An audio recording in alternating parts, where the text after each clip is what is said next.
नमस्ते प्रिय मित्रों, आप सभी को मेरा सादर प्रणाम। दिवाली के इस शुभ त्योहार के समय में मैं आशा करता हूँ कि कल आपने दिवाली बड़ी धूमधाम से मनाई होगी। और आज का हमारा जो सत्संग है, इसमें मैं चर्चा करना चाहता था आध्यात्मिक दिवाली के बारे में। इसके बारे में हम आगे जैसे सत्संग में बढ़ेंगे, हम बात करेंगे।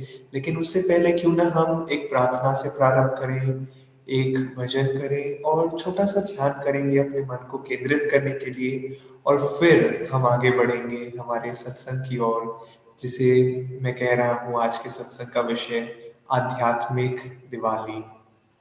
तो पहले आप ये प्रार्थना मेरे साथ यदि चाहें तो मन में दोहरा सकते हैं। हे परमपिता परमेश्वर, दिव्य माँ, मित्र प्रियतम ईश्वर, सभी धर्मों के सभी संत, बाबा जी कृष्ण, जीसस क्राइस्ट, लहरी महाशय, स्वामी श्री युक्तेश्वर जी, परमहंस योगानंद जी, हम सभी को आप सभी को सादर प्रणाम करते हैं। दिव्य माँ, हमारे साथ इस सत्संग में भाग लीजिए। इस सत्संग में आपकी प्रकाश और आपका ज्ञान हमारे साथ बांटिए। ओम शांति शांति शांति। ये जो हमारा आज का भजन है, इसके शब्द बहुत ही सरल है और इसके शब्द है श्री राम, जय जय राम। तो आप ये भजन मेरे साथ गा सकते हैं, तो क्यों ना साथ में ये भजन करें।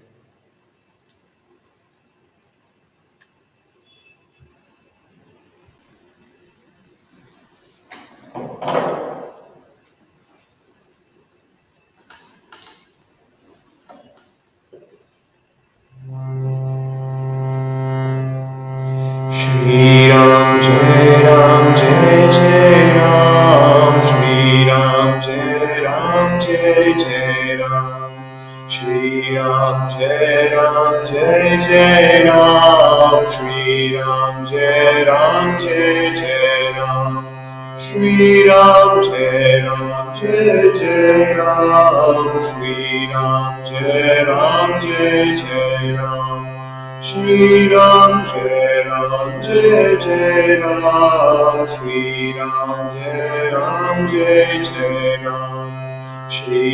राम जय जय राम, श्री राम जय जय राम, श्री राम जय जय राम, श्री राम जय जय राम, श्री राम जय जय राम, जय जय राम, श्री राम जय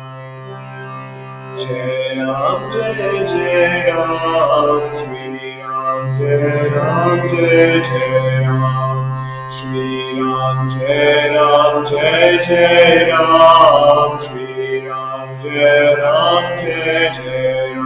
श्री राम जय जय राम,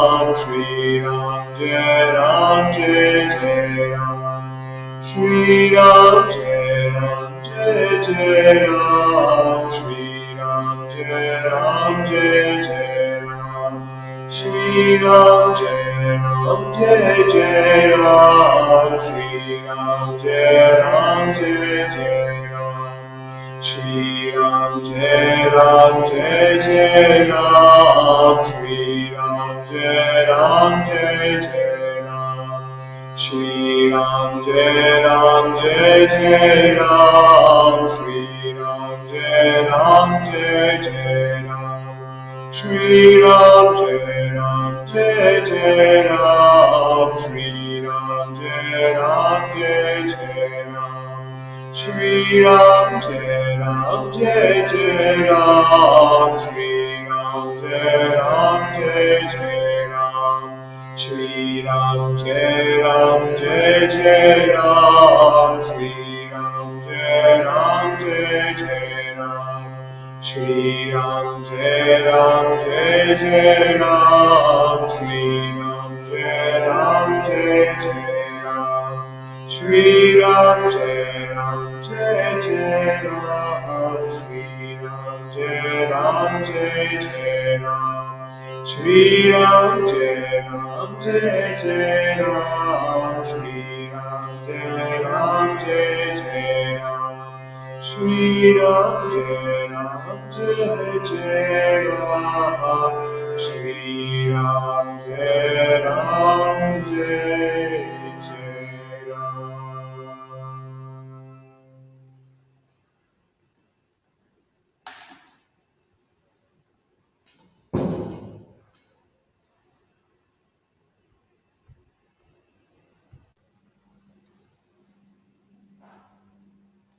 आइए अब हम एक छोटा सा ध्यान करते हैं। मन को केंद्रित करने के लिए ध्यान रखिए आपका मेरुदंड सीधा हो। यदि आप किसी कुर्सी पे बैठे हैं तो आप कुर्सी पे सहारा नहीं ले रहे। नेत्र जरा से उठे हुए।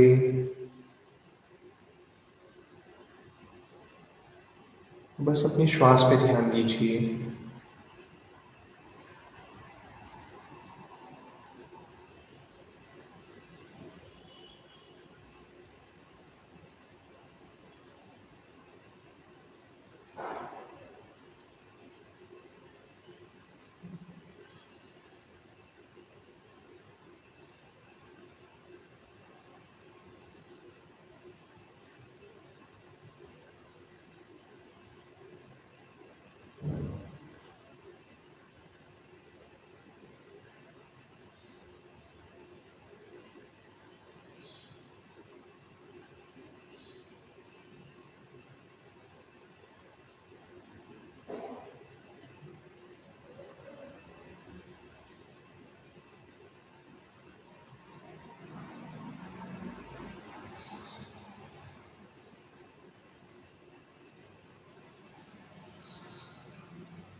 ओम शांति शांति शांति।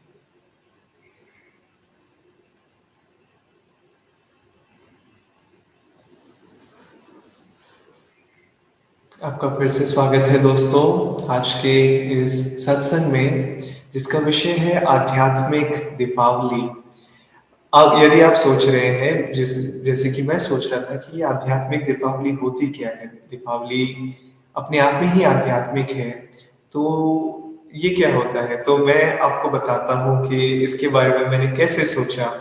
जब परमहंस योगानंद जी अमेरिका में थे, उन्होंने अपना अधिकतर समय जीवन में अमेरिका में बिताया, और उधर जैसे हम यहाँ पे दिवाली धूमधाम से मनाते हैं, वहाँ क्रिसमस धूमधाम से मनाया जाता है। और वहाँ पे योगानंद जी ने ये एक प्रथा शुरू की थी, जहाँ पे वो बोलते थे कि हम जैसे क्रिसमस वहाँ पे मनाते हैं लोग, एक होता है सोशल क्रिसमस जहाँ पे हम एक सामाजिक रूप में लोगों के साथ में तोहफे बाँटते हैं, लोगों के साथ में तोहफे एक्सचेंज करते हैं, लोगों से मिलते हैं, और घर की सफाई होती है, घर को खूबसूरत बनाया जाता है और वहाँ पे लोग चर्च जाया करते हैं और ये सब चीज़ें एक बाहरी रूप से हम मनाते हैं।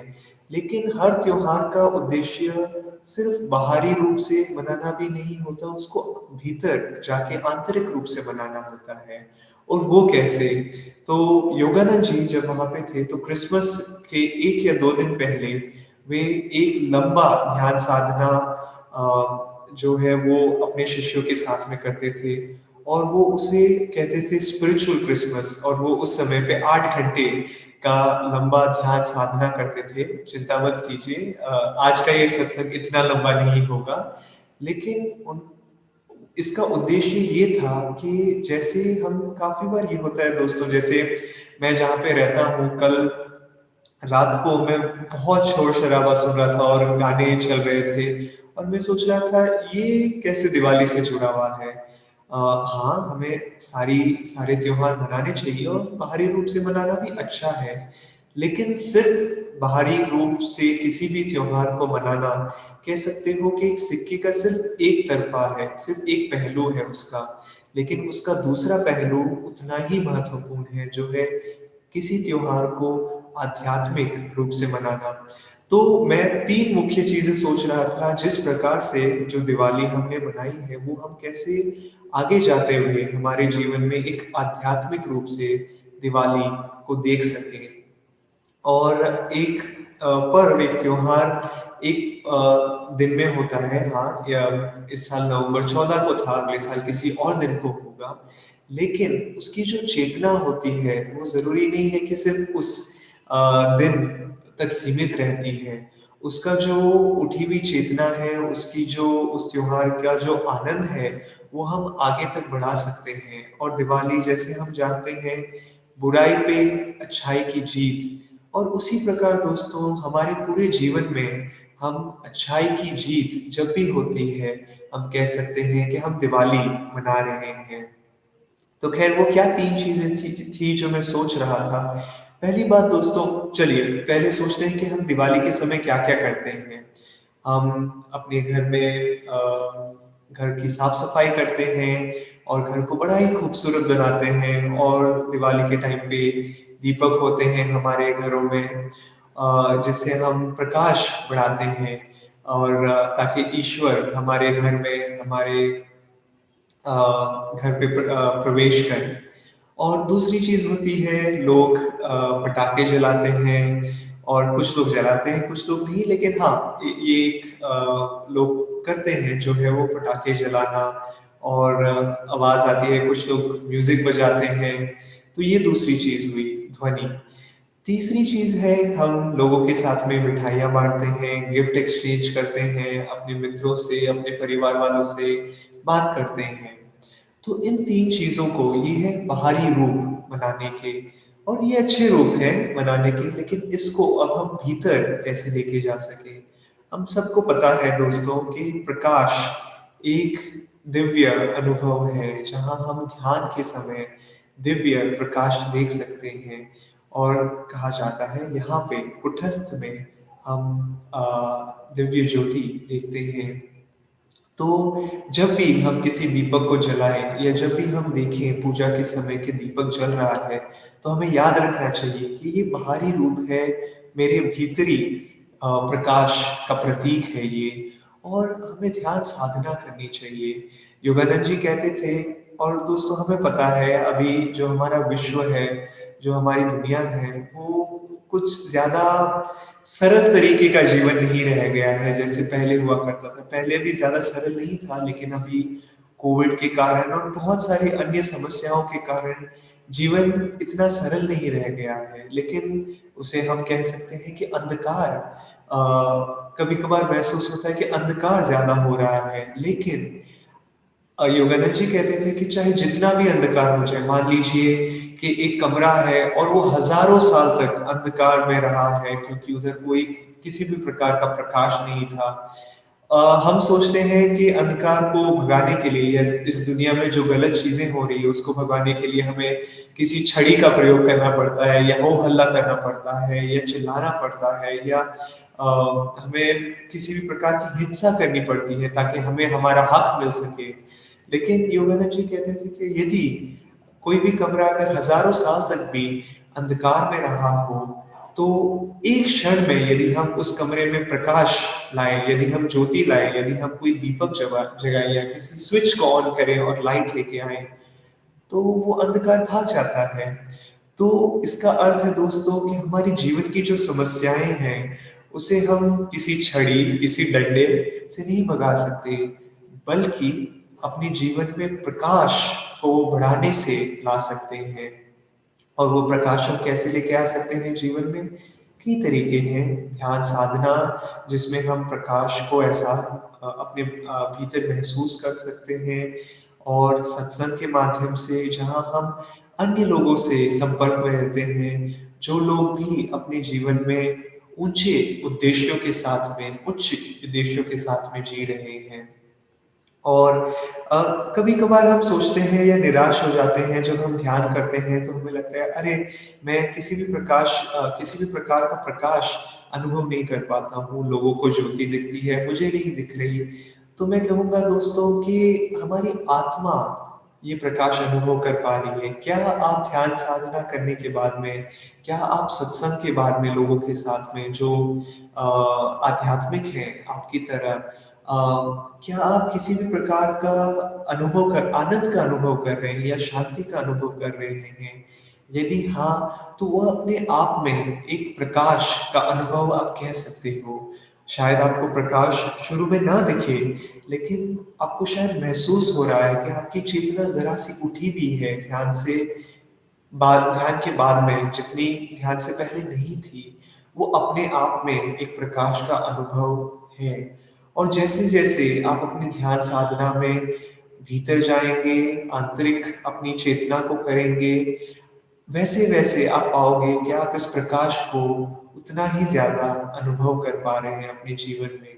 तो पहली बात प्रकाश, जैसे हम दिवाली के समय अपने घर को प्रकाश से भर देते हैं, वैसे ही क्यों ना हम हमारी चेतना को प्रकाश से भर दें, हमारी चेतना को उस दिव्य ज्योति से भर दें ताकि हम जहाँ भी जाएँ, चाहे अंधकार हो या कम प्रकाश हो, लेकिन जहाँ भी हम जाएँ, हमारी उपस्थिति से, हमारी चेतना से उस वो पूरी जगह प्रकाश से भर जाए। दूसरी बात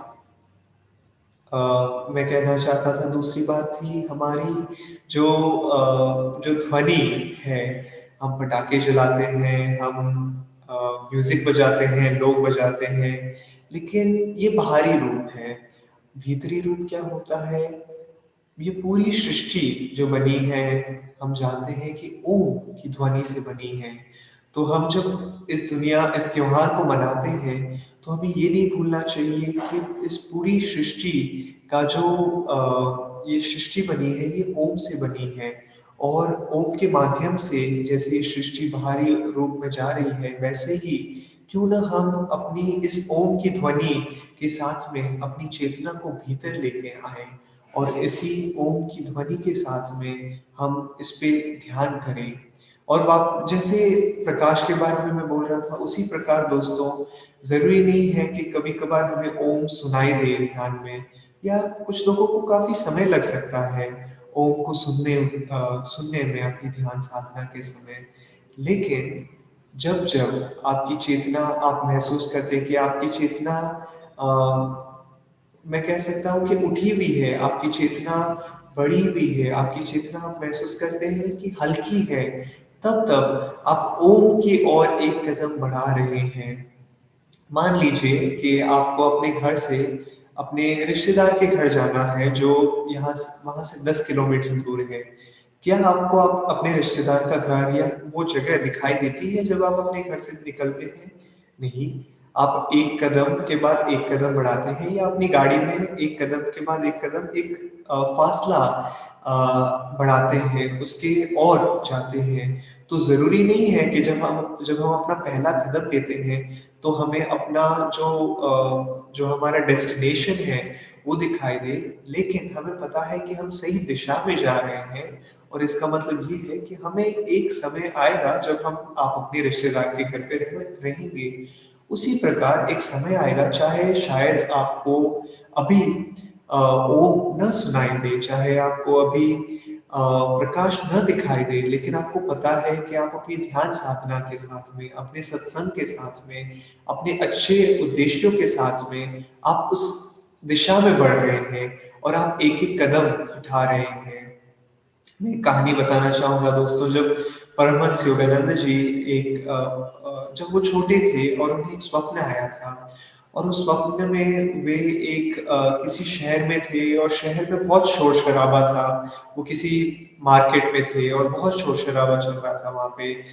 लोग एक-दूसरे पे चिल्ला रहे थे, पैसे के लिए झगड़ रहे थे और जब योगानंद जी ये सब देख रहे थे, तब बीच-बीच में उनके सामने कोई व्यक्ति आता और उसके नेत्र ऊपर उठते और वो आनंद से भर जाता वो व्यक्ति, लेकिन फिर वो बोलता, नहीं, लेकिन ये बहुत ऊंचा है मेरे लिए, और फिर वो व्यक्ति अपने नेत्र नीचे लेके आगे बढ़ जाता।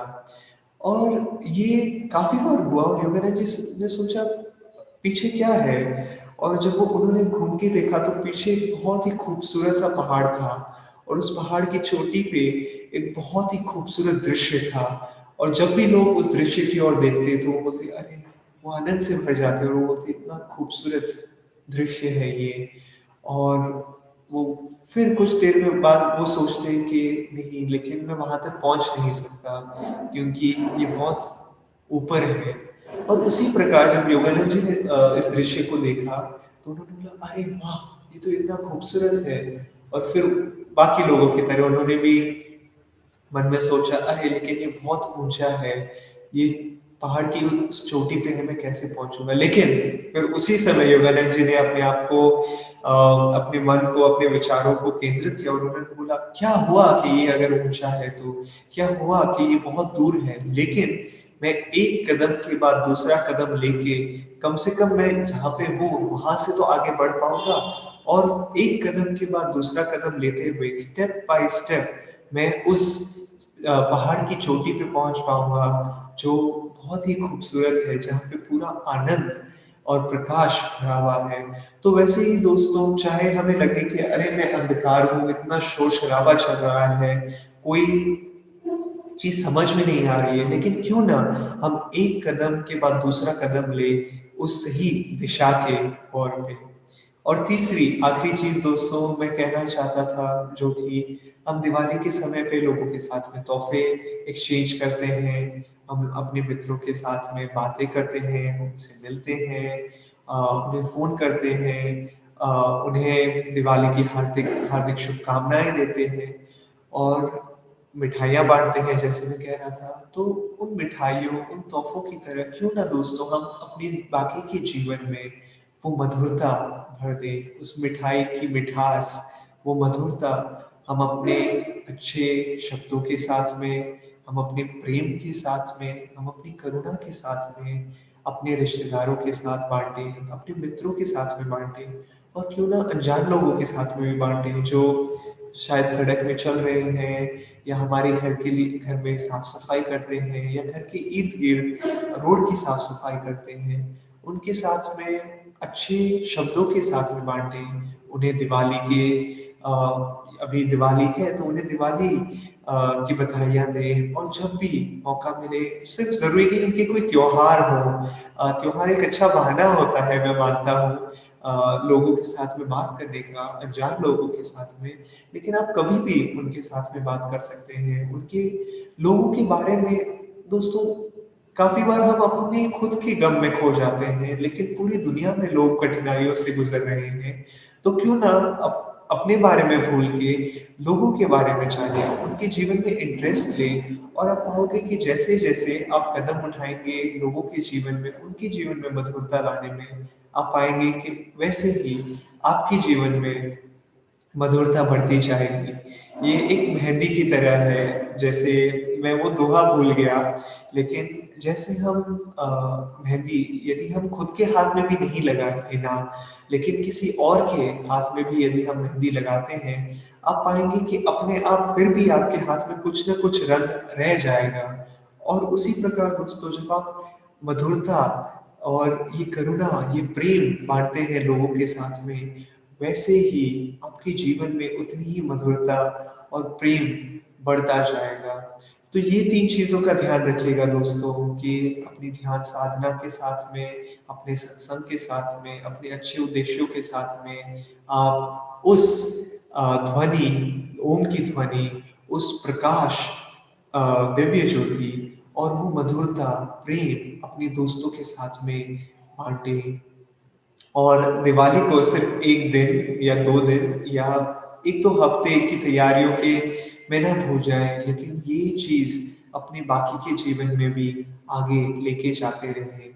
और कुछ और चीज़ें दोस्तों जो हम दिवाली में करते हैं, हम अपने घर की सफाई करते हैं, तो क्यों ना हम अपनी चेतना की भी वैसे ही सफाई करें, अपने चेतना को, अपने हृदय को उतना ही खूबसूरत बनाएँ। जैसे हम अपने घर को साफ करते हैं, क्यों ना हम एक समय व्यतीत करें, जब हम अपने मन के अंदर देखें, झाँकें और देखें कि किस प्रकार के विचार हैं।